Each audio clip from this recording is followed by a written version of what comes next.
C'est l'heure de ton tour d'actualité trail. Bienvenue au café du vendredi 21 mars en direct du Bushwack en solidarité aux 40 courageux et courageuses qui se sont lancés cette semaine sur la Barkley. Voyons.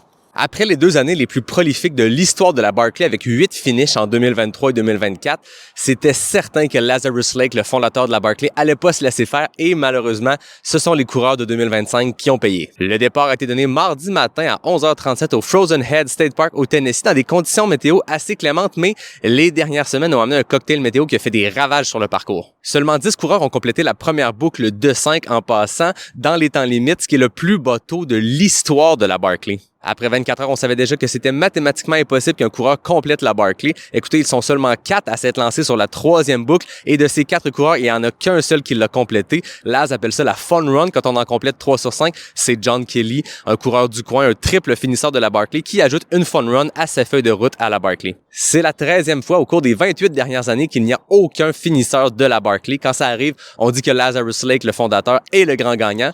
Dans les prochains jours, les prochaines semaines, on devrait être en mesure de savoir qu'est-ce qui s'est passé. Est-ce que le parcours était plus long, plus difficile que d'habitude, plus montagneux à suivre, mais ça promet pour 2026. Samedi dernier, c'était la Racine d'Or, le gala du trail québécois, et Jean-François Tappe d'Événements Gaspésia a remporté le prix de la vieille branche, un prix hommage pour l'ensemble de l'œuvre d'un bâtisseur de notre communauté trail, donc on le félicite. On félicite les 55 nominés et coup de cœur pour Samuel Saucier et l'équipe de la Diagonale des Fous Inclusives qui a remporté un prix, puis le moment qui a suivi était tout simplement magnifique. Ce week-end, les Québécois Elliot Cardin, Rémi Leroux, Guillaume Forge et August Myers participent à The Big Alta 50K en Californie, une course organisée par le podcasteur Dylan Bowman et son équipe.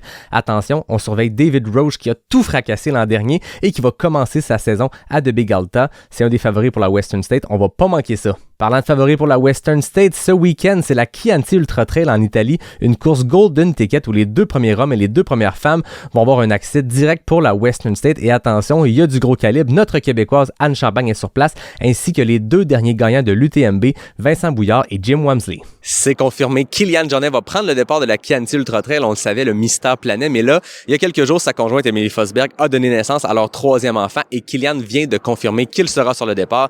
Attention, mesdames, messieurs, on va avoir toute une course. C'est ce qui conclut ce café du vendredi 21 mars. Merci à Café Charlevoix pour le support. Si t'aimes le tour d'actualité que je te propose le vendredi matin, like, partage, commente, bref, propage la bonne nouvelle. Merci tout le monde. Bon week-end.